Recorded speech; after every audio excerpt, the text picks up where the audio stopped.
नमस्कार दोस्तों, कैसे हो? Welcome to exam academy. सबसे पहले तो आपको नववर्ष की ढेर सारी शुभकामनाएं। आज आप और मैं पॉलिटी पढ़ने वाले हैं। दोस्तों, हम अलग अलग एग्ज़ाम देते हैं, सबके सिलेबस थोड़े थोड़े अलग होते हैं, लेकिन सब में ऐसा पार्ट भी होता है जो कि कॉमन होता है। हम सबसे पहले कॉमन पार्ट से पढ़ेंगे, चाहे कोई भी सब्जेक्ट हो।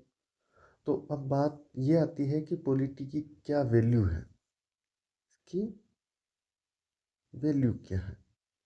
दोस्तों, मैं सिर्फ पॉलिटी बोल रहा हूँ, मतलब पॉलिटी का मतलब है इंडियन और राजस्थान या स्टेट। ठीक है, वास्तव में तो एक ही सब्जेक्ट है ना, ये दोनों मिला के है तो पॉलिटी, है ना। तो इसके अंदर क्या होता है कि जैसे ये वाला पार्ट, ये वाला पार्ट, इसमें से जैसे 10 क्वेश्चन आ रहे हैं, इसमें से 8 क्वेश्चन आ रहे हैं, है ना, आउट ऑफ 200 या 150 क्वेश्चन में से, है ना। तो बेसिकली बात ये है कि 10 से 15% क्वेश्चन पॉलिटी के आने हैं, चाहे कोई सा भी एग्जाम। ठीक है, तो एक पेपर का बहुत बड़ा हिस्सा हो गया, है ना। अगर पेपर का लेवल अच्छा है, 70% मान लेते हैं उसकी कट ऑफ रहती है, तो 15% की वैल्यू आप समझ पा रहे होंगे कि कितनी ज़्यादा है। कुल मिला के बात यह है कि सबसे इम्पोर्टेंट जो सब्जेक्ट्स हैं उनमें से एक है पॉलिटी। सब लोग जब भी पॉलिटी पढ़ाना शुरू करते हैं तो सोर्सेज बताते हैं, मैं भी बता देता हूँ। आपके पास कोई ना कोई नोट्स होंगे पॉलिटी के, कोई बुक होगी पॉलिटी की, है ना। तो अभी ये लेक्चर लेके आप जो भी आपके पास सोर्स है उससे पढ़ लीजिए। अगर कोई सोर्स नहीं है तो मैं जो भी अपन यहाँ पे पढ़ेंगे इसकी पीपीटी थोड़ी सी रिफाइन करके और टेलीग्राम चैनल पे डाल दूंगा। उसकी लिंक आपको इसी वीडियो के डिस्क्रिप्शन में या फिर अपने चैनल के जो अबाउट वाला सेक्शन है वहाँ पे मिल जाएगी। ठीक है, इसके बाद में आपको क्या करना है कि जैसे अपना सिलेबस ख़त्म हो जाएगा, वैसे तो अपन खुद ही क्वेश्चन की खूब प्रैक्टिस करेंगे PYQ की, लेकिन फिर भी अगर बीच में आपको करना है तो दिशा से आप उसके PYQ लगाइए। ठीक है, चलो शुरू करते हैं अपनी पॉलिटी। ड्राइंग इतनी अच्छी है नहीं, लेकिन फिर भी कुछ ड्रॉ करने की कोशिश करता हूँ, मैं हैंड बनाने की कोशिश करता हूँ। क्या हैंड ऐसी होती है, मान लेना कि यही हैंड है। ठीक है, और चलो थोड़ा सा टेक्नोलॉजी का हेल्प ले लेते हैं और बना देते हैं कुछ अंडे। ठीक है, अच्छा, तो आप मुझे ये बताओ कि पहले मुर्गी आई या अंडा, बताओ। चलो हम मान लेते हैं मुर्गी आई। मुर्गी बनाई किसके लिए मैंने? मुर्गी है कॉन्स्टिट्यूशन, है ना, और ये है लॉज। ठीक है, तो लॉ जैसे कौन कौन सा, राइट टू इंफॉर्मेशन एक्ट 2005 वाला, है ना, RTI,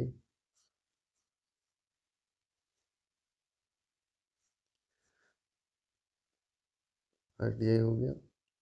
उसके अलावा जैसे अभी मनरेगा को चेंज कर दिया ना, VBG राम जी 2025 वाला।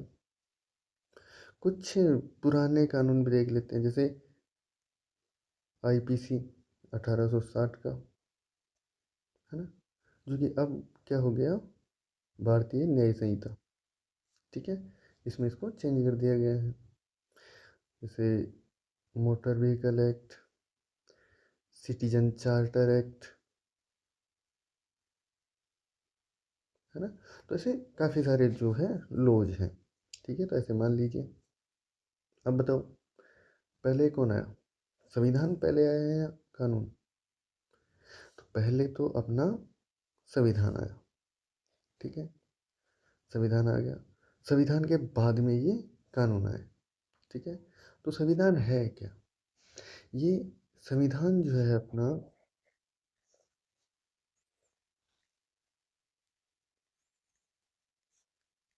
कॉन्स्टिट्यूशन,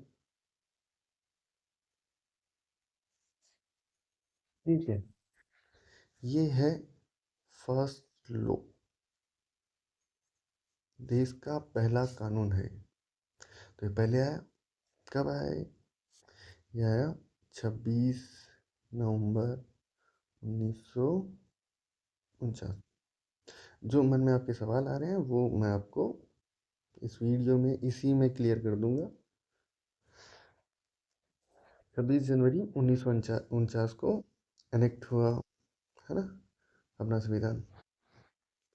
तो ये क्या है, जो कॉन्स्टिट्यूशन है वो है मदर लॉ। बाकी जो कानून है, आरटीआई हो गया, वीबी जी राम जी हो गया, बीएनएस हो गया, मोटर व्हीकल एक्ट हो गया, ये सब क्या है, संविधान के ही बच्चे हैं, ठीक है। चलो अब आप ये बताओ कि ऐसा कौन सा कानून है, चलो मैं लिख ही देता हूँ, आपके लिए एक क्वेश्चन है, ऐसा कौन सा कानून है जो संविधान का उल्लंघन करता है और वैध है।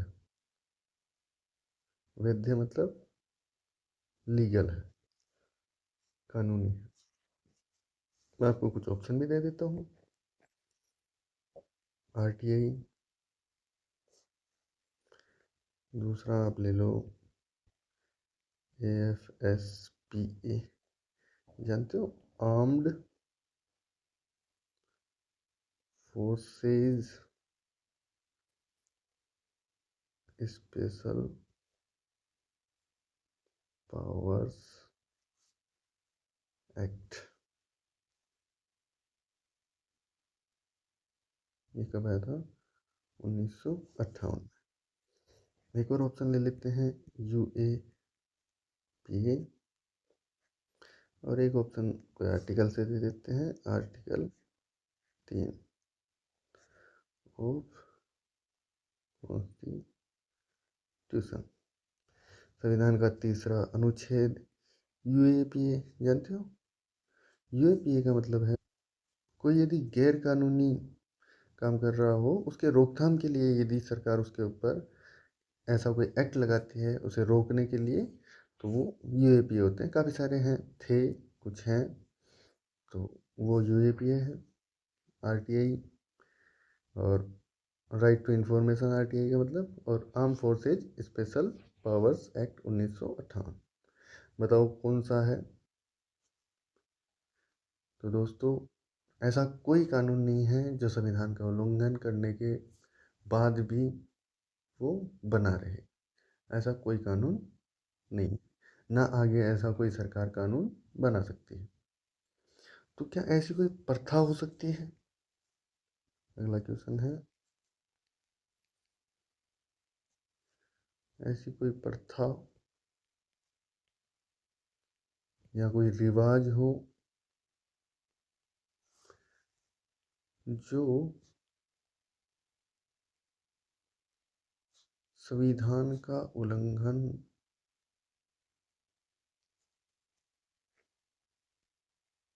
करती करते हैं, और वो क्या है, वैध है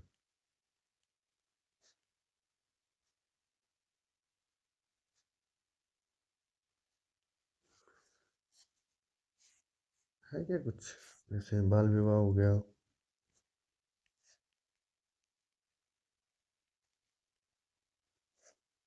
दहेज प्रथा,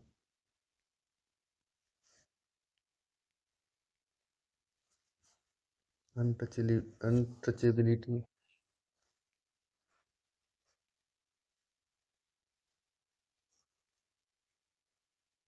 और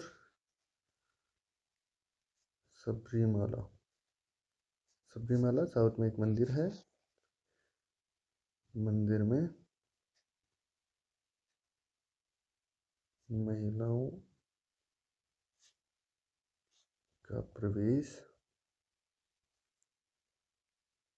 निषेध।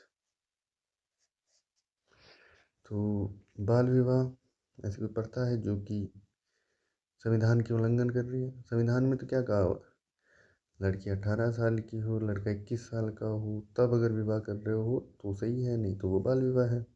दहेज प्रथा, धन देना या लेना दोनों ही दहेज प्रथा।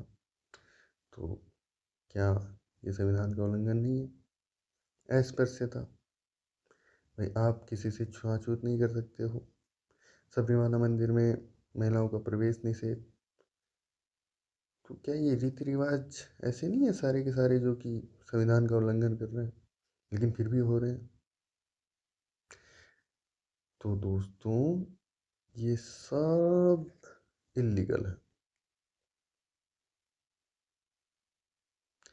आप बाल विवाह नहीं कर सकते हो, इसके लिए एक्ट बना हुआ है। दहेज प्रथा के लिए भी एक्ट बना हुआ है। ये आर्टिकल 17 साफ साफ लिखा हुआ है, ठीक है, कि अस्पृश्यता का अंत, मतलब अंत, छुआछूत आप नहीं कर सकते हो। सबरीमाला मंदिर में सुप्रीम कोर्ट ने फैसला दिया था कि भाई आप इस तरह से महिलाओं को नहीं रोक सकते, ठीक है।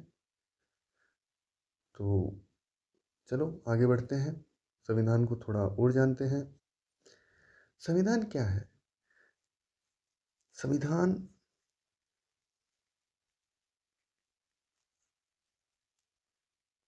फंडामेंटल और ऑर्गेनिक लॉ है। इसका क्या मतलब है? फंडामेंटल, इसका मतलब होता है हिंदी में तो मूल, ठीक है। और ऑर्गेनिक मतलब जैविक, लोग आप जानते ही हो कानून। कैसे संविधान फंडामेंटल है और कैसे ये ऑर्गेनिक है? तो ऑर्गेनिक का बेसिकली जो मतलब है वो क्या है? इसका मतलब है basic change oriented like living being. क्या लिख दिया है मैंने? Basic change oriented like living being. मतलब जो अपना संविधान है वो बेसिक जो है, मतलब उसका जो मूल भाव है वो तो उसमें रहेगा ही, साथ ही ये चेंज ओरिएंटेड है, मतलब ये समय के साथ बदलता रहता है। जैसे हम सजीव बदलते हैं, ठीक है, पहले एक सेल, फिर दो सेल, फिर सेल डिवीजन होता गया, बढ़ते गए, ठीक है, धीरे धीरे झुर्रियाँ आ जाएगी, लास्ट में हम चले जाएंगे, लेकिन संविधान कहीं नहीं जाएगा। जब तक ये देश रहेगा संविधान रहेगा। तो संविधान कैसा है? फंडामेंटल और ऑर्गेनिक लॉ है, ठीक है। अब संविधान की प्रस्तावना जब हम देखते हैं, इसके अंदर एक बात आप पढ़ते हो कि भारत संपूर्ण प्रभुत्व संपन्न समाजवादी पंथ निरपेक्ष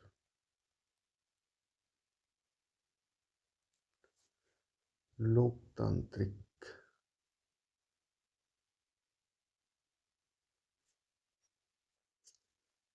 गणराज्य। ये सारे शब्द आपने देखे होंगे। प्रस्तावना हर बुक के पहले पेज पे होती है ना। तो इससे क्या पता चलता है, क्यों ये लिखा हुआ है ना। भाई ये गणराज्य है, लोगों का शासन होगा। लोकतांत्रिक है, लोकतंत्र से ये चलेगा। पंथ निरपेक्ष है, धर्म के आधार पर कोई किसी के साथ भेदभाव नहीं होगा। समाजवादी है, तो समाजवादी का मतलब हम जो है, हमारी जो सरकार है वो समाज को देख के उस हिसाब से अपने कानून बनाएगी, अपनी नीतियाँ बनाएगी। संपूर्ण प्रभुत्व संपन्न मतलब हम हमारे निर्णय खुद लेंगे, हमारे ऊपर कोई दूसरा देश उसके कोई दबाव हमारे लिए नहीं बना सकता। ठीक है। तो ये जो संविधान है, संविधान में लिखी हुई ये बातें हैं, ये बता रहे हैं करेक्टर, करेक्टर बता रहे हैं ना।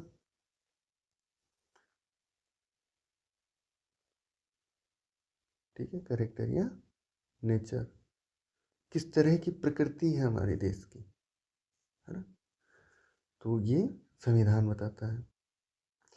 जैसे एक बहुत ही शानदार देश है नॉर्थ कोरिया। इसके संविधान में लिखा हुआ है डेमोक्रेटिक रिपब्लिक, लोकतांत्रिक गणराज्य। मतलब जनता जो है वो शासन चुनेगी और जनता में से चुनेगी। रिपब्लिक का मतलब, गणतंत्र का मतलब लोगों में से चुनेगी। जैसे हमारे जो राष्ट्रपति हैं वो लोगों में से चुने जाते हैं, ऐसा वहाँ पे लिखा हुआ है। लेकिन ऐसा है क्या किम जोन उनके देश में? अगर पता हो आपको तो नहीं है, ऐसा कुछ नहीं है। वहाँ पे तानाशाही है। और अपने सबसे प्रियतम मित्र देश, जिसका संविधान किस्तों में बनते बनते 1956 में बना था, अपने साथ ही आज़ाद हुआ था, उसमें लिखा हुआ है इस्लाम राष्ट्र धर्म है और सभी को समानता का अधिकार है। जो अल्पसंख्यक है वो अपने धर्म का पालन करने की स्वतंत्रता रखते हैं। ठीक है। तो कुछ देश होते हैं ऐसे जो कि लिखते कुछ हैं, वास्तव में होता कुछ है। तो ये सारी चीज़ें हैं। खैर चलो, हम आते हैं अपने प्यारे भारत पर। और भारत में शासन की कौन सी व्यवस्था है वो हम देखते हैं। अरे शासन की व्यवस्था कौन कौन सी होती है? शासन व्यवस्थाएं होती कौन कौन सी है? पहले क्या होता था? राजतंत्र, मतलब राजा का शासन होता था। ठीक है। फिर हिटलर को आप जानते हो, तानाशाह, किम जोन उन की बात की हमने, तानाशाही।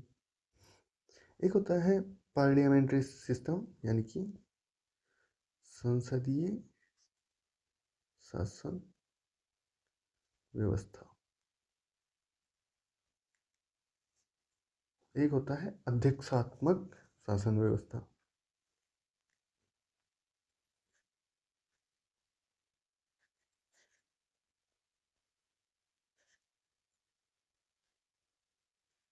ठीक है। पार्लियामेंट्री और प्रेसिडेंशियल। ठीक है। ये तो है यूएसए में। ये कहाँ कहाँ है? ये ब्रिटेन में है, भारत में है, कनाडा में है। ठीक है। तो मैं आपको दो डायग्राम बना के पूछता हूँ कि भारत में कौन सी व्यवस्था है जो अपनाई गई है।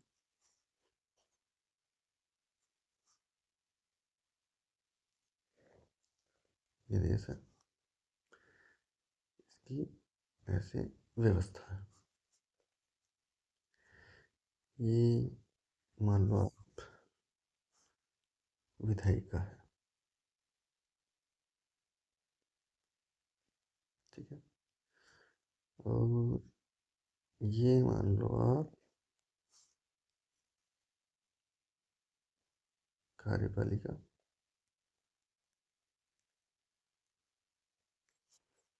और ये आप मान लो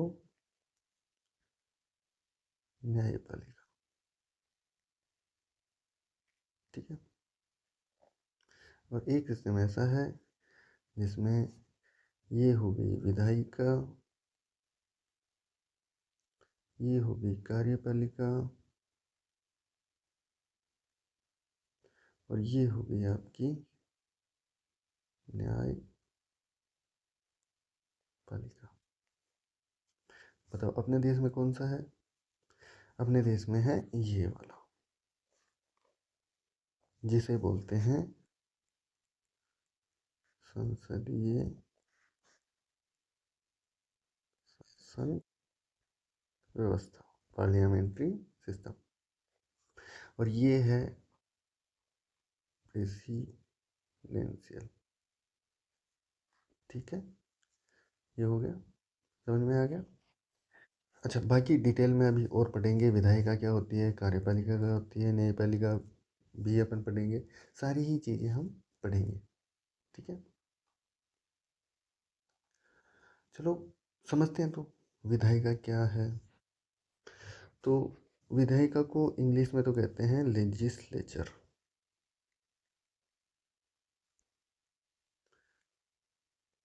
लेजिस्लेचर।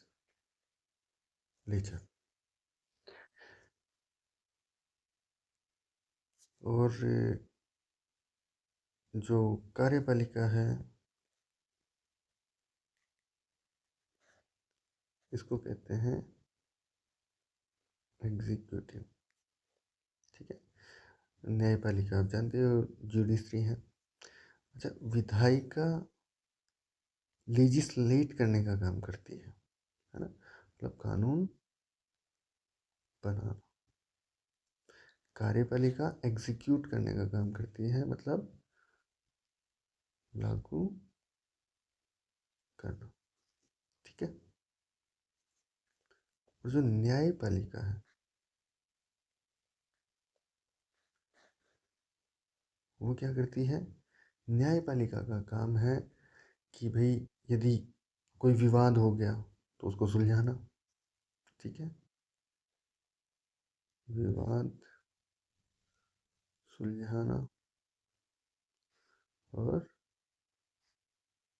न्याय करना, ये है अपने न्यायपालिका का काम। ठीक है, तो किसी देश में सरकार बननी है, सरकार कैसे बनेगी, सरकार काम कैसे करेगी,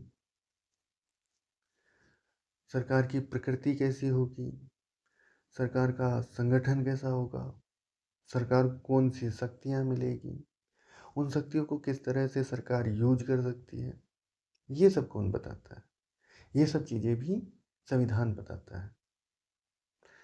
अब ये बात चलते चलते चलो पढ़ लेंगे।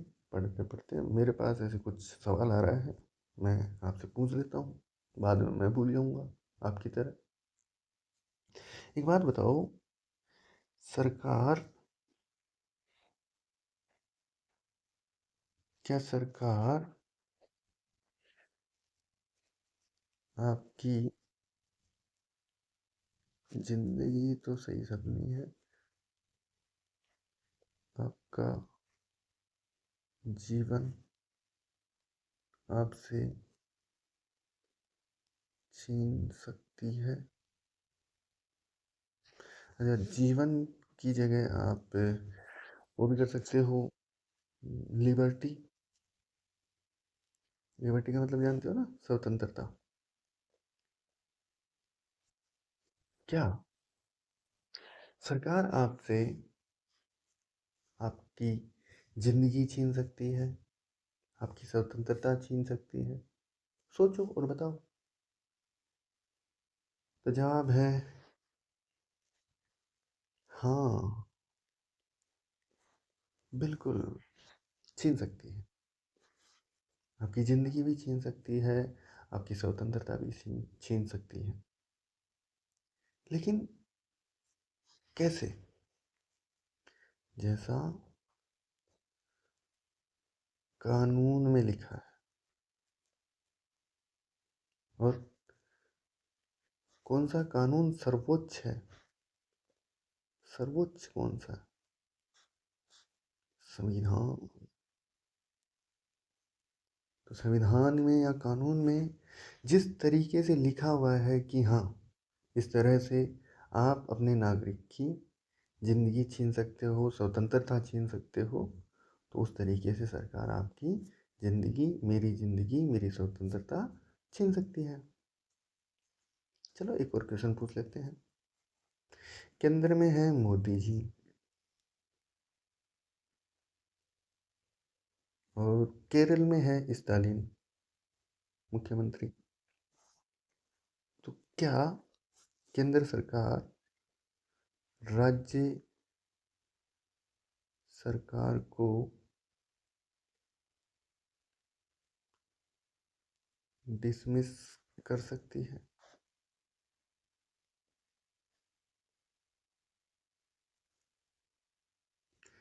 बताओ, ऐसा हो सकता है क्या?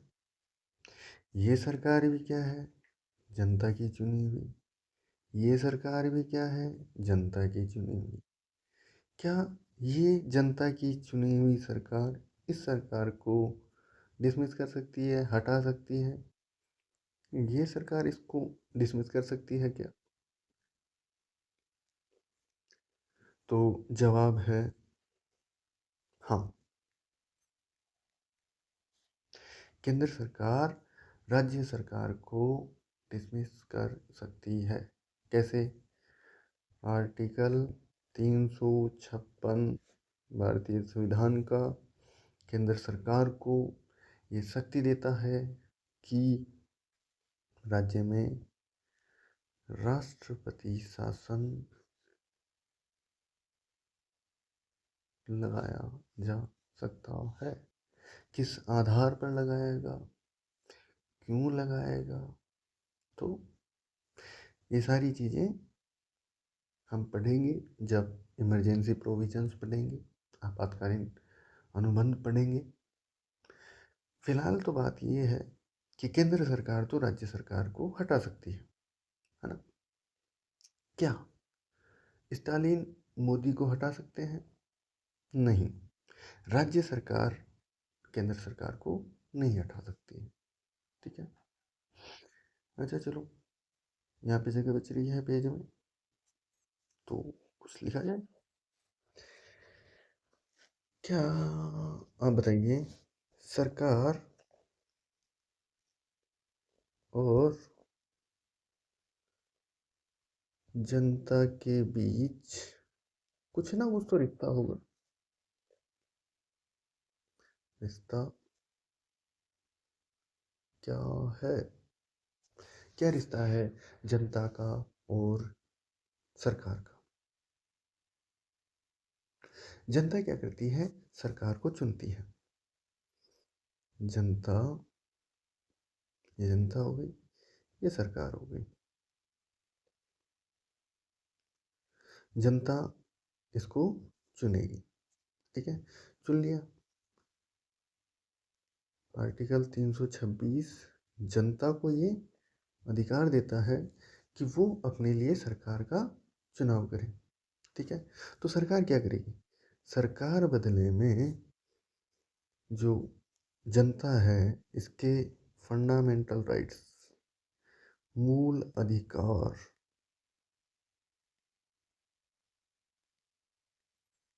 उनकी क्या करेगी? सुरक्षा करेगी। ठीक है, तो ये सब चल रहा था। इसी बीच आ गए थे कुछ सवाल, तो अभी बात कर लेते हैं हम थोड़ी सी संसद की। आज की क्लास में हम सिर्फ चीज़ें देख रहे हैं, क्या चीज़ कैसे है, क्यों है। बाकी फिर आर्टिकल तो आपको हर कोई पढ़ा ही रहा है, काफ़ी सारे लेक्चर हैं, तो वो हम भी पढ़ाएंगे। लेकिन पहले चीज़ें पता तो होना चाहिए। अब मैं पढ़ाने लग जाऊँ, अब कुछ बच्चों को सब कुछ पता है, कुछ बच्चे आज ही पढ़ रहे हैं, तो मैं पढ़ाने लग जाऊँ, बीच में संसद आए, संसद उनको समझ ना आए। तो आपको तो पता ही है संसद के 3 अंग होते हैं। कौन कौन से? राष्ट्रपति, राज्यसभा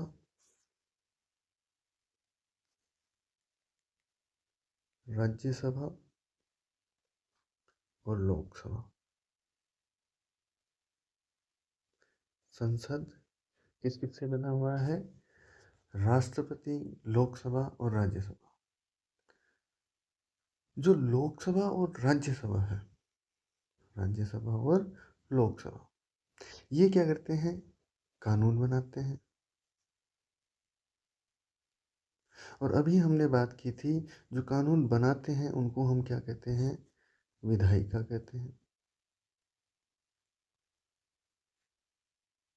है ना? यही तो पढ़ रहे थे हम, ठीक है? तो विधायिका देखो, सेंटर की भी होती है। सेंटर को हिंदी में हम संघ बोलते हैं जनरली, है ना? और राज्य, यहाँ अगर सेंटर में राज्य यूज कर रहे हैं तो वो इंडिया के लिए है। और जब राज्य की बात करते हैं, है ना, जैसे राजस्थान, पंजाब, हरियाणा, जब स्टेट पॉलिटी पढ़ते हैं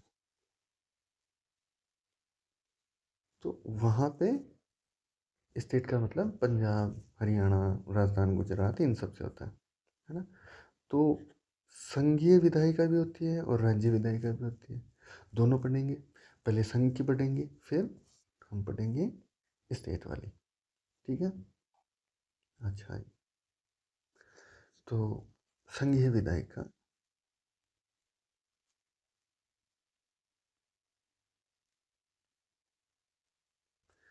इसमें कौन कौन आता है? एक तो आता है राज्यसभा, एक आता है लोकसभा, ठीक है? राज्यसभा को उच्च सदन भी कहते हैं, अपर हाउस, उच्च सदन भी कहते हैं, काउंसिल ऑफ स्टेट भी कहते हैं, काउंसिल ऑफ स्टेट्स। लोकसभा है उसको बोलते हैं निम्न सदन, और इसको पॉपुलर हाउस भी बोलते हैं, ठीक है? Lower house, popular house, Lok Sabha. इधर राज्यसभा को upper house, council of states भी बोलते हैं। इसके अंदर सदस्यों की अगर संख्या की बात, अच्छा एक चीज़ जो मैं आपको यहाँ से बताना भूल गया, संसद ये दे रखा है अपने आर्टिकल 79 में, ठीक है? और राज्यसभा दे रखा है आर्टिकल 80 और आर्टिकल 81 में दे रखा है लोकसभा। हम आगे फिर से पढ़ेंगे ये सारी चीज़ें, लेकिन एक बार के लिए थोड़ा सा, जब अगर पढ़ ही रहे तो थोड़ा अच्छे से पढ़ लेते हैं। अच्छा, जो राज्यसभा होती है इसके अंदर कितने मेंबर होते हैं? 245, जिनको बोलते हैं एमपी। क्या बोलते हैं?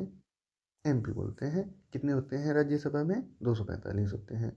लोकसभा, लोकसभा के जो सदस्य होते हैं वो होते हैं 543, इनको भी बोलते हैं एमपी, मेंबर ऑफ पार्लियामेंट, ठीक है? जो लोकसभा के एमपी होते हैं ये तो सारे के सारे निर्वाचित होते हैं। अच्छा, निर्वाचित का मतलब क्या है? निर्वाचित होते हैं इससे क्या मतलब है? जनता वोट देती है, ठीक है? उन वोटों में जो जीतेगा वो निर्वाचित हो जाएगा, ठीक है? वो एमपी बन जाएगा। यहाँ पे मनोनीत पहले एंग्लो इंडियन को किया जाता था, लेकिन मोदी जी ने इसको हटा दिया। 104वां संविधान संशोधन मेरे ख्याल से 2020 में आया था, उससे इनका मनोनयन हटा दिया, जो कि अच्छी बात है। क्यों भाई, अंग्रेजों को हम क्यों मनोनीत करें? हाँ, आधे अंग्रेज आधे भारतीय, भाई जीतो और पूछो। अच्छा, राज्यसभा में मनोनीत भी होते हैं, निर्वाचित भी होते हैं। 233 तो होते हैं निर्वाचित, निर्वाचन पद्धति वगैरह सब पढ़ेंगे हम इनकी, इनसे अलग है, लोकसभा से अलग है राज्यसभा की। इधर 12 जो है वो होते हैं राष्ट्रपति द्वारा मनोनीत। राष्ट्रपति करते हैं मनोनीत। किस आधार पर मनोनीत करते हैं? ऐसे ही आपको और मुझे भी कर सकते हैं क्या? नहीं, कुछ चीज़ें हैं, कला, विज्ञान, साहित्य और सामाजिक समाज सेवा, समाज सेवा, सोशल सर्विस। तो आर्ट, साइंस, लिटरेचर और सोशल सर्विसेज के आधार पर 12 एमपी जो है राज्यसभा में राष्ट्रपति ने मनोनीत करते हैं। ठीक है, तो हम देखते हैं लोकसभा है कैसी, सॉरी अपना जो संसद है वो कैसी होती है। राष्ट्रपति तो आपको पता ही है अलग से होती ही है एक, और मान लेते हैं कुछ, ये तो कम है ना, जो राज्यसभा वाले हैं वो तो कम है। जो है ये मेंबर है राज्यसभा के, ये राज्यसभा के मेंबर है, मान लीजिए कितने होते हैं, 245। अच्छा, ये अब मान लीजिए एमपी है लोकसभा के।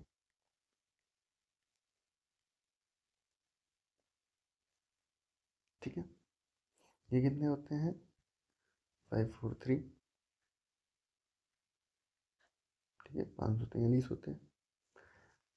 अभी की बात चल रही है, अभी इतने हैं, परिसीमन होगा। अच्छा, परिसीमन में हम पढ़ेंगे, लेकिन परिसीमन होने के बाद ये संख्या बदल जाएगी। तो आज तो यही है। तो ये इनमें से जैसे ये भाई साहब आए प्रधानमंत्री बन के, जीत के आए हैं, बहुमत मिला है, तो बहुमत प्राप्त दल के जो नेता हैं वो बन गए प्राइम मिनिस्टर, प्रधानमंत्री बन गए। अब ये बनाएंगे अपनी मंत्रिपरिषद। इन्होंने कहा कि ये ये ये ये ये हैं मेरे मंत्री। इसको बोल दिया काउंसिल ऑफ मिनिस्टर्स, मंत्री परिषद। ठीक है, ये एग्जीक्यूटिव्स। ठीक है, ये जो मैंने डायग्राम बनाया है ये वाला, ये क्या है, ये है लेजिस्लेचर्स। ठीक है, तो ये तो क्या है, कानून बनाने के लिए बैठे हैं, और ये हैं इन कानूनों को लागू करने के। प्रधानमंत्री हो, उनके मंत्री हो, या फिर अधिकारी जैसे आईएएस, आईपीएस, सचिव, ये सारे जो अधिकारी हैं वो सब क्या करते हैं, इनको लागू करने का काम करते हैं। अब मैं एक स्टेटमेंट लिखता हूँ, ऑल मिनिस्टर्स आर एमपी। सभी मंत्री सांसद होते हैं। सभी मंत्री सांसद होते हैं। देखो, ये सब क्या थे, ये सांसद सांसद सांसद, इनको एमपी बोल रहे थे ना, इनको भी एमपी बोल रहे थे। तो इस हिसाब से ये बात बिल्कुल सही हो जाएगी। मैं इसका उल्टा भी बोल सकता हूँ क्या, कि सभी एमपी मंत्री होते हैं? ऐसा तो नहीं होता, इसका उल्टा सत्य नहीं है। ठीक है, तो कथन में लिखा हुआ आ सकता है सभी मंत्री सांसद होते हैं, और सभी सांसद मंत्री होते हैं। तो इतना सा कॉमन सेंस आप लगा लोगे, मुझे उम्मीद है।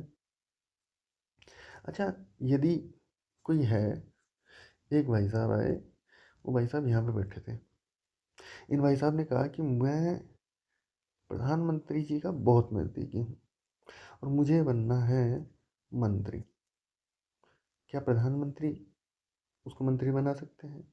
वो इनमें नहीं है, इधर नहीं है, वो इस घेरे में नहीं है, विधायिका का पार्ट नहीं है, फिर भी उसे बना सकते हैं क्या? बिल्कुल बना सकते हैं, हाँ बना सकते हैं। लेकिन 6 महीने डेडलाइन है। इन 6 महीनों में इसको बाहर से अंदर आना पड़ेगा। किसी की सीट खाली करवाओ, वहाँ से चुनाव लड़ो, या फिर अपने राष्ट्रपति जी के पास जाओ, अपना प्रदर्शन दिखाओ, कला, विज्ञान, साहित्य, समाज सेवा, अपना मनोनय करवा लो। राज्यसभा 12 सीटें, लेकिन वहाँ भी तो खाली होनी चाहिए। कैसे खाली होती है जानेंगे थोड़ी देर बाद। पहले लोकसभा की बात कर लेते हैं। जो लोकसभा है, लोकसभा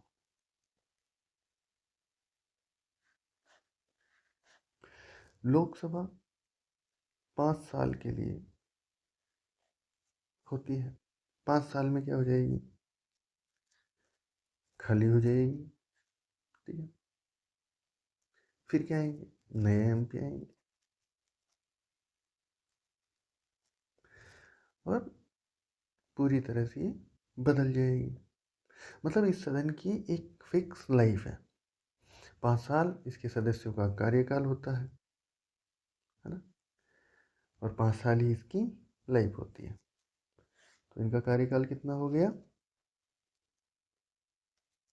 5 वर्ष, ठीक है। राज्यसभा में ऐसा नहीं है। राज्यसभा इसकी कोई लाइफ होती है, ये है परमानेंट। ये क्या है? परमानेंट है। और इसके सदस्यों का कार्यकाल, इसके जो एमपी है उनका कार्यकाल होता है 6 वर्ष। इसके अंदर हर छठे वर्ष के बाद 1/3 सदस्य जो हैं वो क्या होते रहते हैं? चेंज होते रहते हैं, नए आ जाएंगे। तो सदस्यों का कार्यकाल तो होता है 6 साल, और जो राज्यसभा है उसका कार्यकाल होता है कितना? परमानेंट, कभी खत्म नहीं होता। तो मुझे उम्मीद है आपको संसद आर्टिकल 79, जिसमें अपने राष्ट्रपति,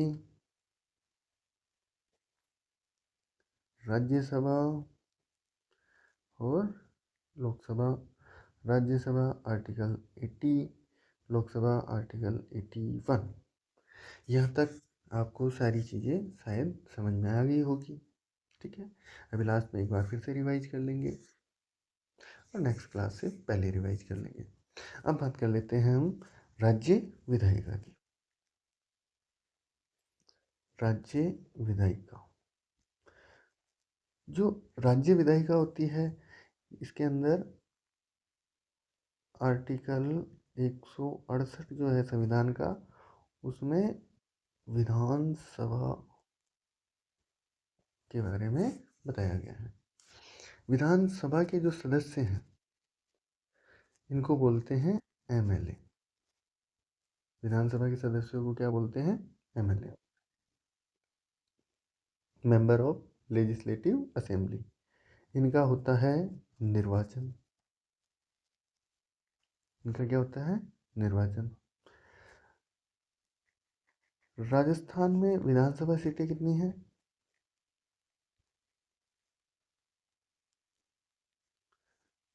200 हैं, है ना। तो राजस्थान से 200 विधायक बनते हैं। आपको ये बात पता होगी कि केवल दिल्ली, कश्मीर और पुडुचेरी, यही 3 ऐसी यूनियन टेरिटरी या केंद्र शासित प्रदेश है जहाँ पे विधानसभा है। ठीक है, बाकी जो केंद्र शासित प्रदेश है उन सब में विधानसभा नहीं है। ठीक है, आर्टिकल 169 में दे रखा है विधान परिषद। 6 ऐसे राज्य हैं जहाँ 2 सदन हैं। जैसे अपने केंद्र में क्या है, लोकसभा और राज्यसभा, ऐसे ही इसके अंदर क्या है, ये जो 6 राज्य हैं उनके अंदर निम्न सदन तो विधानसभा और उच्च सदन जो है विधान परिषद है। विधानसभा जो कि हम डिस्कस कर चुके हैं आर्टिकल 168 में। तो 169 में ये लिखा हुआ है इन 6 राज्यों के लिए कि यहाँ पे विधान परिषद भी होगा। अच्छा, विधान परिषद के सदस्यों की संख्या,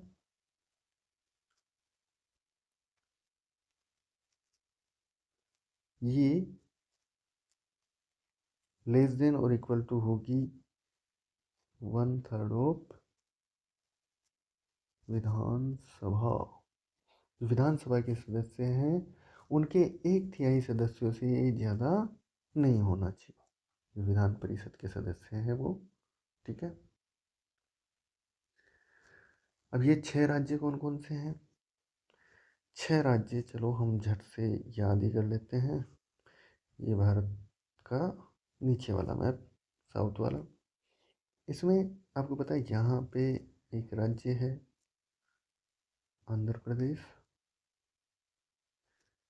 इससे अलग हुआ है तेलंगाना। ठीक है, इन दोनों को टच करते हुए है एक कर्नाटक, इसको टच करते हुए थोड़ा ऊपर है महाराष्ट्र,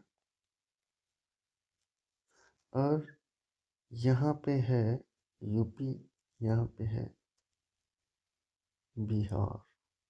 अब बिहार बंगाल तक चला गया, बंगाल से टच हो ही रहा है तो बन गया। देखो, आंध्र प्रदेश 1, तेलंगाना 2, कर्नाटक 3, महाराष्ट्र 4, यूपी 5, बिहार 6। पहले यहाँ जो अपना सिर का ताज है वहाँ पे भी था विधान परिषद, लेकिन अब नहीं है, उसको हटा दिया गया। तो एक बार में याद हुए या नहीं ये 6 के 6 राज्य, भूलोगे तो नहीं? अब मैं आपसे कुछ वो बातें पूछता हूँ जो कि आपको बचपन से पता है, तो बताओ। संविधान के बारे में पूछूंगा मैं, संविधान के बारे में ही पढ़ रहे हैं वैसे हम आज की क्लास में। तो कब बना, बताओ, कमेंट करो। बिल्कुल सही, 26, क्या जनवरी है, नवंबर? नवंबर, 26 नवंबर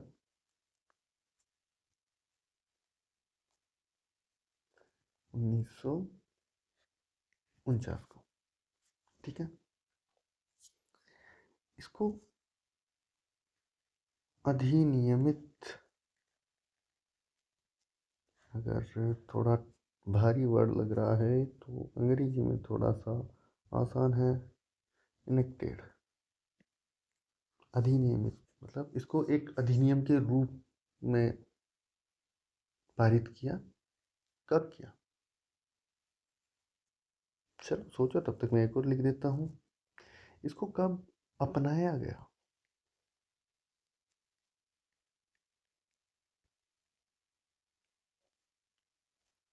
मतलब कब इसको हमने खुद को आत्मार्पित किया, ऐसा लिखा हुआ है संविधान की प्रस्तावना में। तो ये तारीख भी है, अधिनियमित वाली तारीख है, वो भी है 26 नवंबर 1949।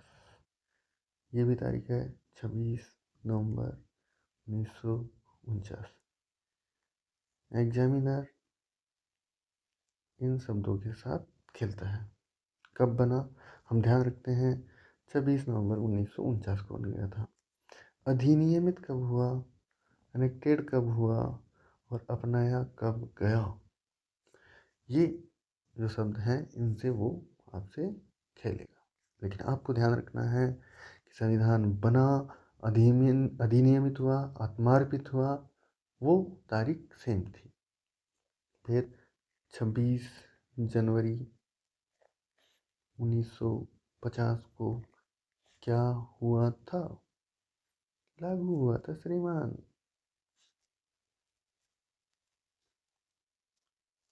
ठीक है। अच्छा, संविधान के भाग हैं, शुरू में कितने भाग थे, पार्ट्स जिन्हें बोलते हैं। जब ये बना था तब इसके 22 भाग थे। अब कितने हैं, 22 ही भाग हैं। लेकिन कुछ जोड़े गए हैं, जैसे कि पार्ट 9 ग्रामीण स्थानीय स्वशासन, पार्ट 9A नगरीय, इसको नमरीय मत पढ़ना, नगरीय स्थानीय स्वशासन, पार्ट 9B है सहकारी समितियां। ठीक है। तो इस तरह से ये जो इसके सब पार्ट्स हैं उनको मिलाकर, सब पार्ट्स को मिलाकर 25। बेसिकली कितने पार्ट्स हैं, 22 ही हैं जितने पहले थे। और आर्टिकल्स, अनुच्छेद, जब संविधान बना था तो उसमें कितने अनुच्छेद थे, 395। अब कितने हैं, अब भी 395, 395। लेकिन आर्टिकल्स में सब आर्टिकल जोड़ देते हैं, जैसे 39A, है ना। तो ये जब सब आर्टिकल वगैरह उन सबको जोड़ते हैं, आर्टिकल प्लस सब आर्टिकल, इनका सम है 468, 468। ये तो सारे हम पढ़ने वाले ही हैं, है ना। फिर आते हैं शेड्यूल, अनुसूची। मूल संविधान में जब संविधान बना था तब तो कितनी थी, 8, वर्तमान 12।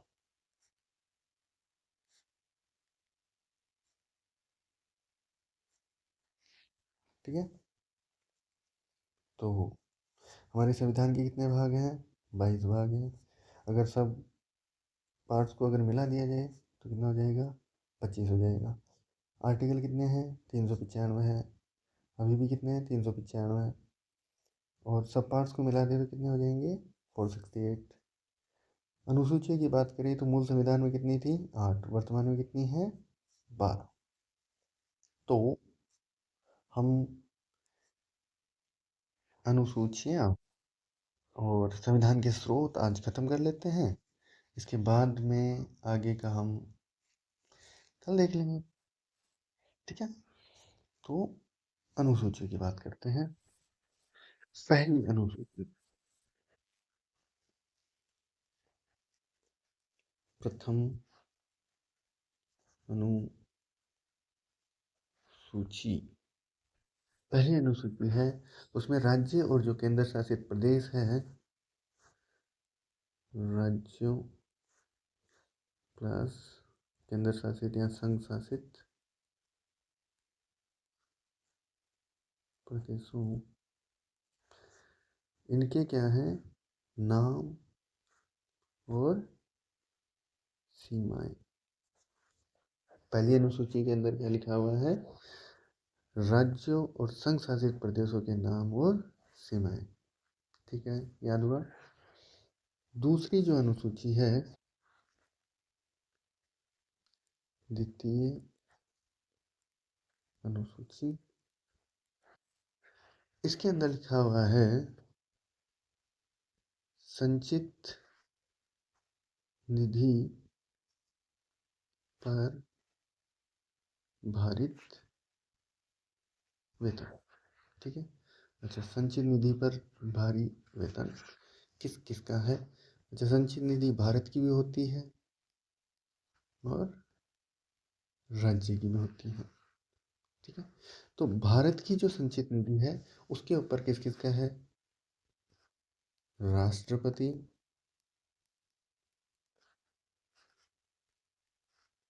लोकसभा अध्यक्ष, उपाध्यक्ष लोकसभा का, और आपके राज्यसभा के क्या होते हैं, सभापति, और राज्यसभा के ही उपसभापति। ठीक है, सुप्रीम कोर्ट के जज और CAG। अच्छा, एक जो हाई कोर्ट के जज होते हैं उनकी पेंशन। ठीक है, तो दूसरी अनुसूची में संचित निधि पर भारित वेतनों के बारे में बताया गया है। तो राष्ट्रपति, लोकसभा के अध्यक्ष और उपाध्यक्ष, राज्यसभा के सभापति और उपसभापति, सुप्रीम कोर्ट के जज, CAG, हाई कोर्ट के जजों की पेंशन, ये सारी चीज़ें क्या हैं, संचित निधि पर भारित है। ठीक है, ऐसे ही राज्य में होगा। राज्य में जैसे उधर राष्ट्रपति था तो यहाँ पे क्या जाएगा, राज्यपाल या गवर्नर, ये आप बोलते हो ये अंग्रेजी। फिर विधानसभा, विधानसभा के क्या होंगे, अध्यक्ष, स्पीकर और उपाध्यक्ष। ठीक है, फिर यदि विधान परिषद है तो विधान परिषद के सभापति और उप सभापति। ठीक है, और हाई कोर्ट के जो जज हैं, हाई कोर्ट के जज, इनकी तनख्वाह, सैलरी। ठीक है, वेतन। तो ये हो गया दूसरी अनुसूची, द्वितीय अनुसूची। इसके बाद आती है तीसरी अनुसूची।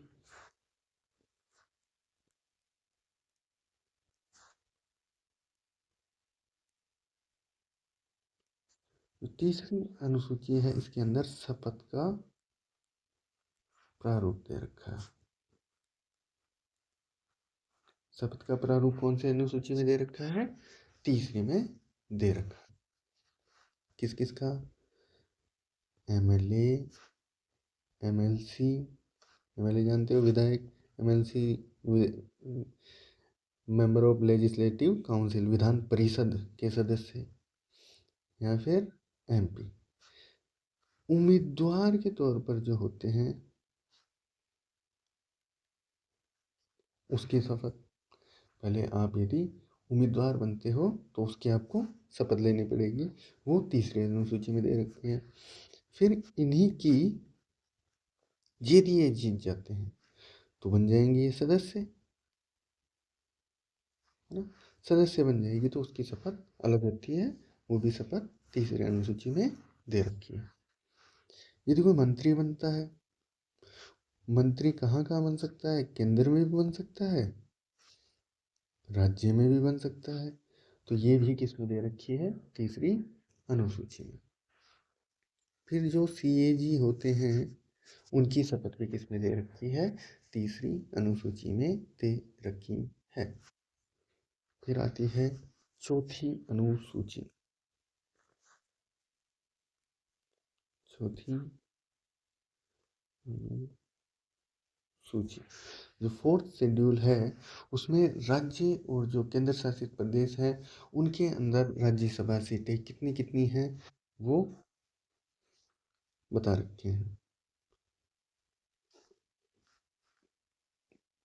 राज्य और संशासित प्रदेश यूनियन टेरिटरीज इनकी राज्यसभा सीटें।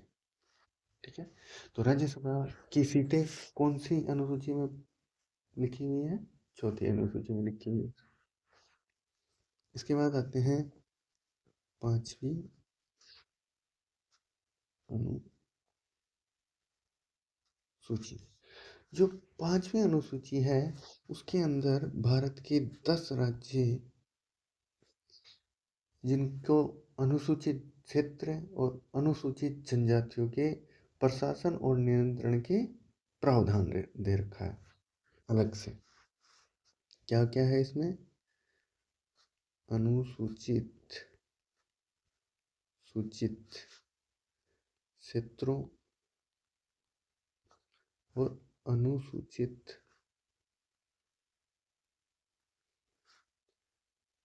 जनजातियों,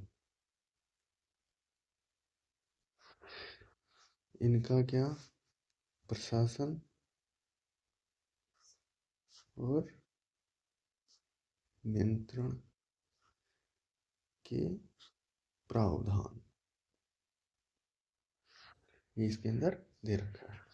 तो ये 10 राज्य कौन कौन से हैं मैं बना लेता हूँ पहुंच करके।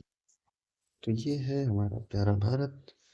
इसमें अनुसूचित क्षेत्र और अनुसूचित जनजातियों के लिए जो 10 राज्य हैं वो कौन कौन से हैं?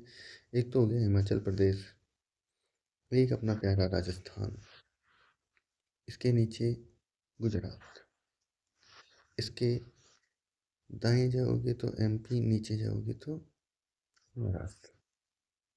ठीक है, कौन कौन से होंगे? हिमाचल प्रदेश, राजस्थान, गुजरात, मध्य प्रदेश और महाराष्ट्र। ठीक है, अच्छा। फिर इधर एक आंध्र प्रदेश, एक छत्तीसगढ़। ठीक है, आंध्र प्रदेश और छत्तीसगढ़, उड़ीसा। ठीक है, और यहाँ झारखंड। ठीक है, अच्छा। तो एक बार मैं फिर से कुछ फ़ॉन्ट बड़ा हो रहा है वापस से छोटा करके लिख देता हूँ।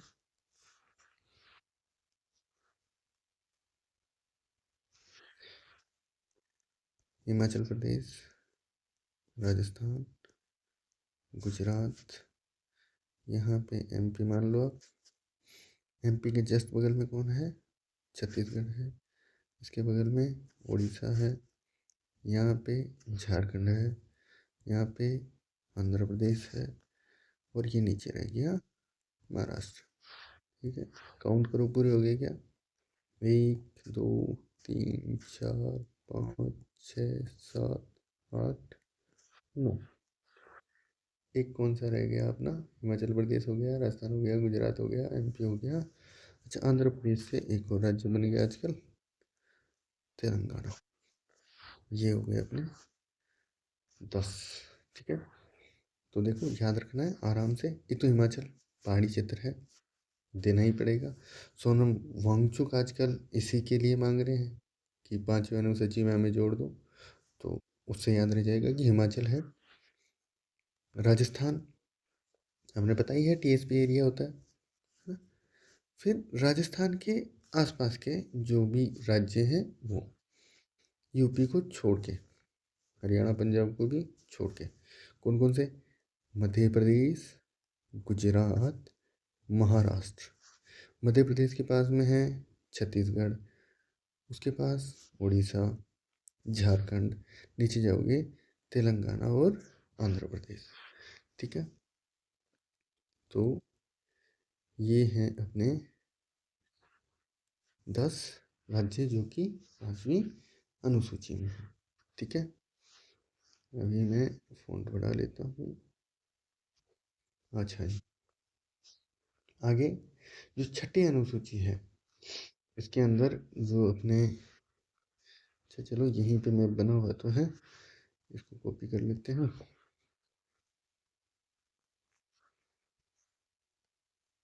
अरे ये तो नहीं हो पाएगा।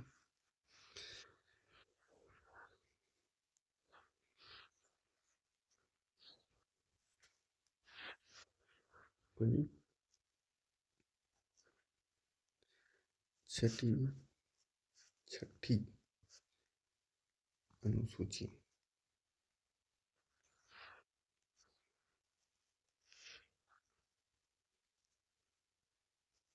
जो छठी अनुसूची है इसके अंदर जो जनजातीय क्षेत्रों का प्रशासन और नियंत्रण इसमें भी दे रखा है।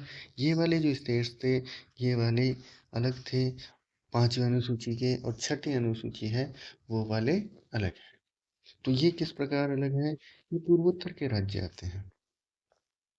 यहाँ से अपना स्टार्ट हुआ, ये पूर्वोत्तर ऐसे मान लीजिए, ऐसे ऐसा मान लीजिए। तो इसके अंदर कौन कौन से राज्य आएंगे, A T M no money. ATM no money, ये जो मैंने लिखा है ये याद रह जाएगा। अगर यह याद रह जाएगा तो बाकी का भी याद रखूंगा। छठी अनुसूची में एटीएम नो मनी। ए से है असम, टी से त्रिपुरा,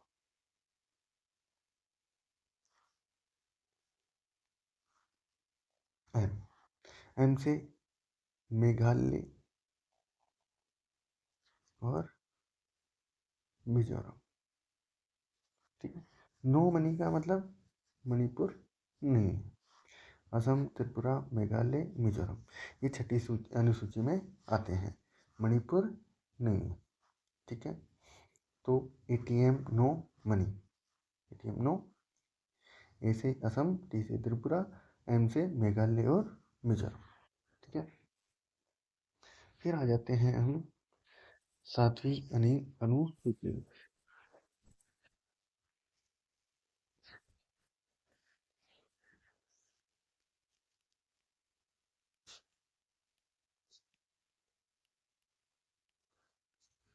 जो 7वीं अनुसूची है उसमें जो विधायी शक्तियां हैं उनका बंटवारा, विधायी शक्तियां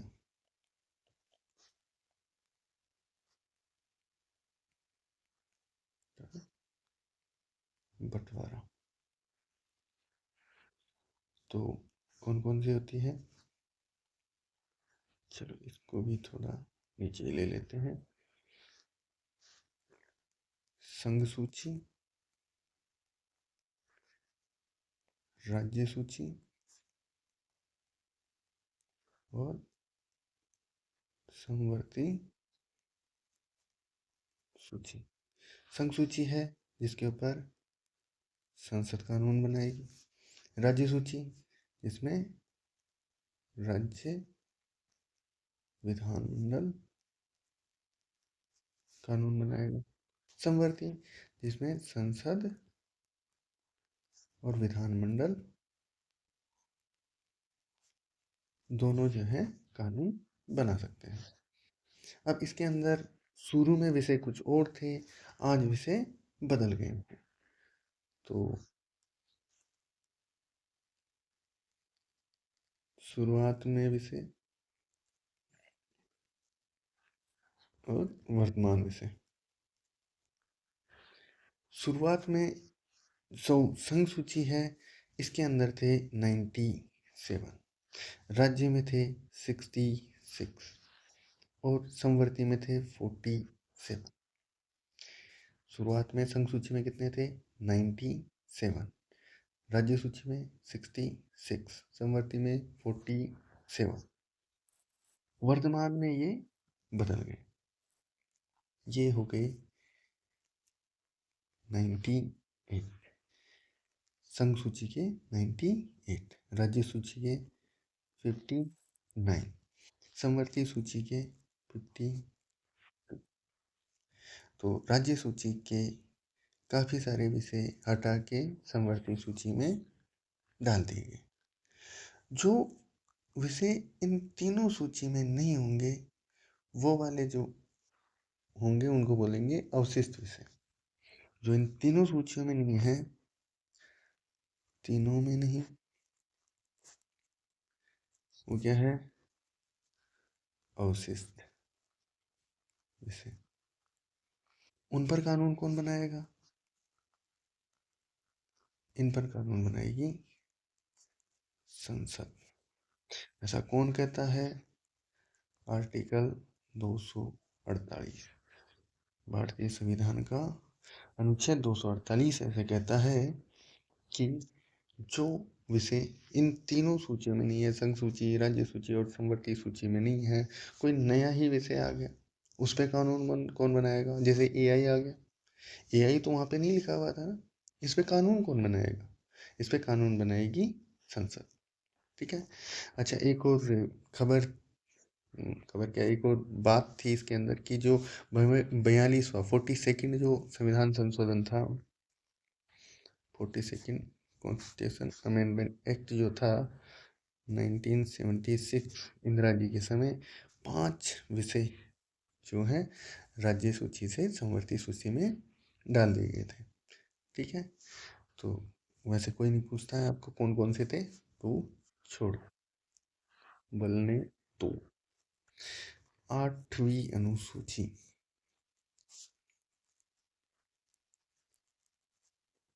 जो 8वीं अनुसूची है उसके अंदर संविधान में जो भाषाएं हैं वो कौन कौन सी हैं उसके बारे में लिखा हुआ है। संविधान में कौन सी भाषाओं को दर्जा मिल रखा है। देखो शुरुआत में तो ये कितनी थी? 14 थी। पहले कितनी थी? 14 थी। वर्तमान में कितनी है? 22।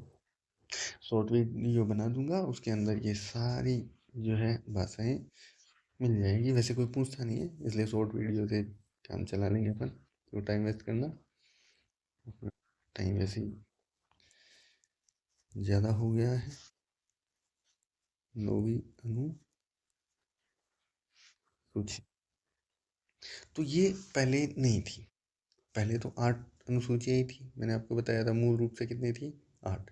वर्तमान में हो गई 12। तो जो 9वीं अनुसूची है ये फर्स्ट कॉन्स्टिट्यूशन अमेंडमेंट एक्ट 1951 के द्वारा जोड़ी गई। क्यों जोड़ी गई भी? इसके अंदर क्या है, कोई भी एक्ट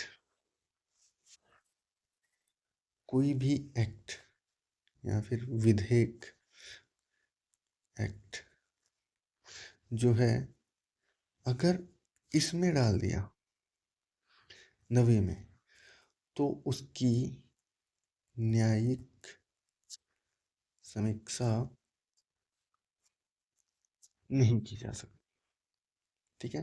पहले ये 13 एक्ट थे, अभी ये बढ़ के 284 हो गए, शायद इससे ज़्यादा भी हो गए होंगे। ठीक है। तो इसके लिए कुछ वाद भी हुए कोर्ट में, वो चलो छोड़ते हैं, ज़्यादा वो नहीं है। फिर 10वीं अनुसूची पे आ जाते हैं। 10वीं अनुसूची, 10वीं जो अनुसूची है इसके अंदर दे रखा है दल बदल विरोधी प्रावधान। दल बदल विरोधी प्रावधान। ठीक है। ये है 52वें संविधान संशोधन 1985 से लाई गई। ठीक है। विधानसभा हो या संसद हो,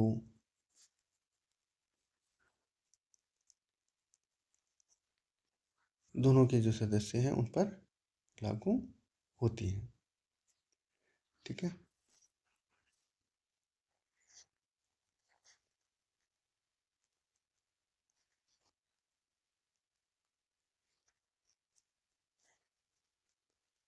11वीं अनुसूची, इसके अंदर क्या है? पंचायती राज संस्थान। ठीक है। इनकी शक्तियां क्या है और उत्तरदायित्व क्या है? ठीक है। ये 73वें संविधान संशोधन 1992 के द्वारा जोड़ी गई। ठीक है। इसके अंदर विषय कितने हैं? 29 विषय हैं 11वीं अनुसूची। फिर आती है 12वीं अनुसूची। इसमें नगरीय जो निकाय हैं, स्थानीय निकाय जो हैं, उनकी शक्तियां और उत्तरदायित्व। ठीक है। ये 74वें संविधान संशोधन अधिनियम 1992 के द्वारा जोड़े गए। इसमें है 18 विषय। ठीक है। तो 1 घंटा 17 मिनट हो गई है, तो अभी हमें रुकना चाहिए, नहीं तो पहली क्लास इतनी लंबी हो जाएगी, मज़ा नहीं आएगा। अपना वैसे भी सिलेबस ख़त्म हो ही जाएगा जल्दी। ठीक है। तो से जो पढ़ा है उसे कर लेते हैं हम रिवाइज। तो क्या पढ़ा है? भारत एक लोकतंत्र है। लोकतंत्र है। लोकतंत्र का मतलब क्या है? इसमें विधायिका है, इसमें कार्यपालिका है और न्यायपालिका है। क्या क्या है? विधायिका, कार्यपालिका और न्यायपालिका। ठीक है। विधायिका जो है दोहरी है अपने पास, एक तो संसद है, एक है राज्य विधान मंडल। ठीक है। अच्छा, संसद आपको पता ही लग गया है अब तो। क्या है? राष्ट्रपति,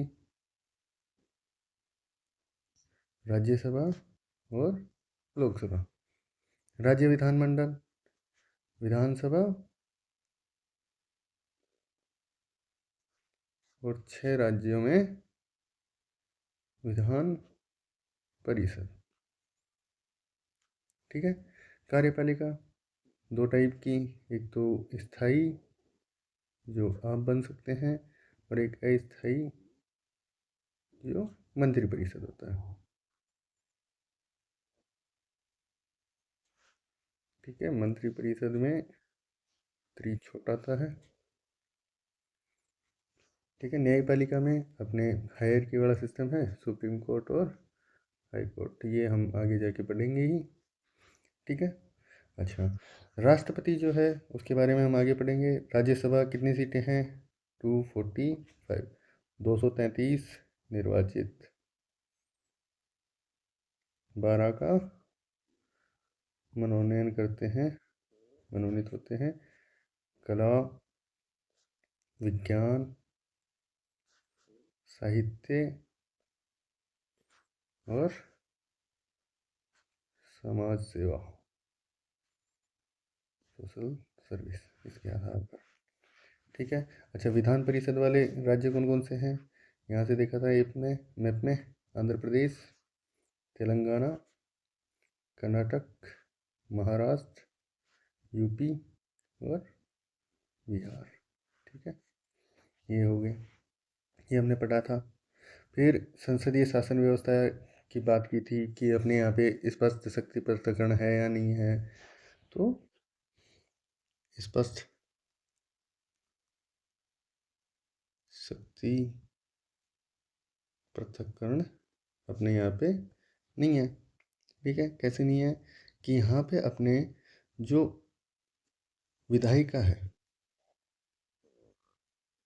उसी में से कार्यपालिका बनती है।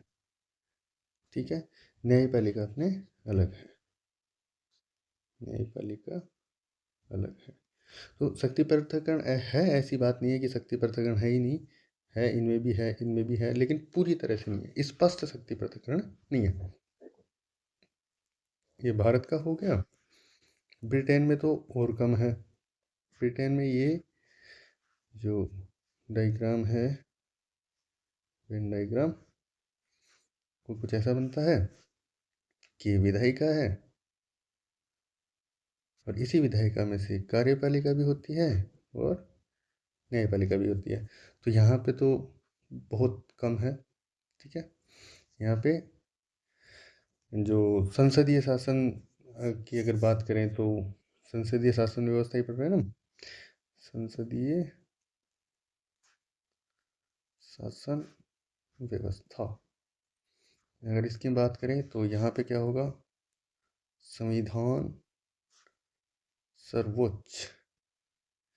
तो अपने भारत में तो क्या है, संविधान सर्वोच्च है, वही ब्रिटेन के अंदर क्या है, संसद सर्वोच्च है। ठीक है, संसद जो है अपने कानून कभी भी पलट सकती है। यूएसए का क्या हाल है, यूएसए का तीनों अलग अलग होता है, तीनों ही अलग अलग होते हैं। कार्यपालिका अलग है, विधायिका अलग है, न्यायपालिका अलग है। ठीक है, ये हो गया अपने अध्यक्षात्मक व्यवस्था, प्रेसिडेंटल जो व्यवस्था है वो।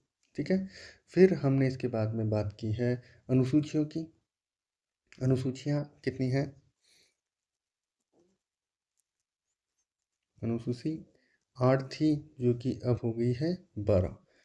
पहली जो अनुसूची है उसके अंदर क्या लिखा हुआ है, संघ और इसके जो क्षेत्र हैं उनके नाम दिए हुए हैं और सीमाएं दी हुई हैं। ठीक है, दूसरा जो है उसके अंदर क्या है, जो संचित निधि पर भारित वेतन है, राष्ट्रपति, अध्यक्ष, उपाध्यक्ष, हाई कोर्ट के जजों की पेंशन, सुप्रीम कोर्ट के जज और सीएजी, राज्यसभा के सभापति, उपसभापति, राज्य के क्या है गवर्नर हो गए, और अपने विधानसभा के अध्यक्ष उपाध्यक्ष हो गए, विधान परिषद के सभापति और उपसभापति हो गए, हाई कोर्ट के जज हो गए।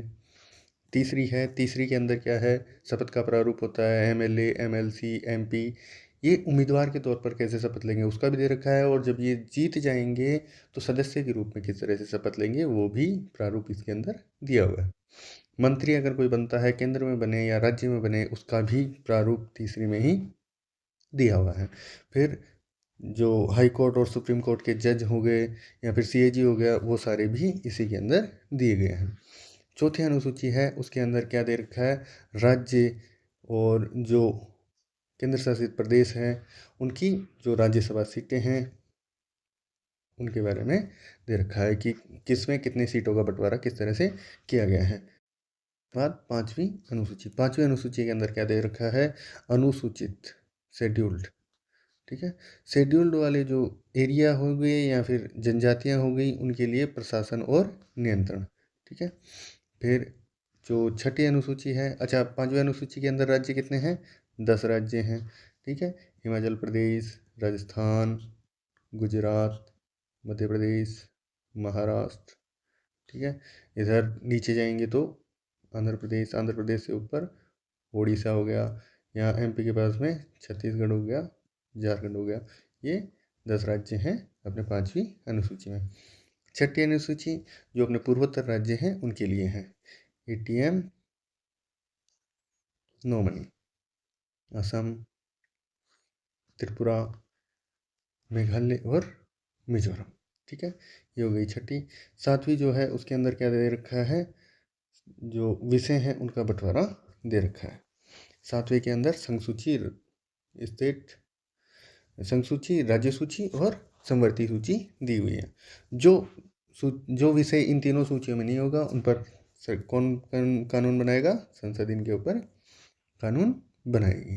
ठीक है, 1975 वो सॉरी 42वें संविधान संशोधन 1976 के अंदर 5 विषय जो राज्य सूची है वहाँ से संघ सूची में भेज दिए गए, समवर्ती सूची में भेज दिए गए थे। ठीक है। 8वीं जो है, 8वीं के अंदर क्या है, संविधान के अंदर जो भाषाएं हैं जो हैं, पहले तो कितनी थी, 14 थी, जो अभी कितनी हो गई है, 22 हो चुकी है। 9वीं जो अनुसूची है, 9वीं अनुसूची बाद में जोड़ी गई। 9वीं अनुसूची के अंदर क्या है कि भैया ऐसा कोई कानून जो इस अनुसूची के अंदर डाल दिया जाएगा, 9वीं के अंदर डाल दिया जाएगा, उसकी न्यायिक समीक्षा जुडिशियल रिव्यू नहीं हो सकता। ठीक है। इसके कुछ केस है जो कि शॉर्ट वीडियो में आपको बता दिए जाएंगे। इसके बाद में है 10वीं अनुसूची। 10वीं अनुसूची दल बदल, ठीक है, दल बदल वाली है। ठीक है। फिर 11वीं जो है, 11वीं जो है अपने स्थानीय स्वशासन, जो पंचायती राज संस्थान है, जो 73वें संविधान संशोधन के द्वारा जोड़ा गया। पंचायती राज की जो शक्तियां हैं, उत्तरदायित्व है, वो सारी चीज़ें, विषय कितने हैं, 29 हैं। फिर 12वीं अनुसूची है, वो है स्थानीय निकाय, यानी कि नगर निगम वगैरह जो भी हैं, उनकी शक्ति और उत्तरदायित्व है। 74वां संविधान संशोधन 1992 के द्वारा, विषय कितने हैं, 18 हैं। ये हो गया अपना रिवीजन। 5-7 मिनट लगे होंगे इसके अंदर। तो इस तरह से हम डेली रिवाइज भी करेंगे। कल फिर से इसको एक बार रिवाइज करेंगे, और जो 9वीं 10वीं 11वीं 12वीं ये थोड़ी सी और एक्स्ट्रा एक्सप्लेन करनी है, वो आगे मैं कभी किसी क्लास में एक्सप्लेन कर दूंगा, क्योंकि टाइम थोड़ा ज़्यादा हो गया था। ऐसे ही वीडियो आते रहेंगे आपके लिए, कंप्लीट मैं आपको पढ़ाऊंगा, और जितने क्वेश्चन एग्ज़ाम में आपके आने हैं वो सारे क्लियर करवा दूंगा। Thank you. आप वीडियो शेयर कीजिए और चैनल को सब्सक्राइब कीजिए। ठीक है। Thank you.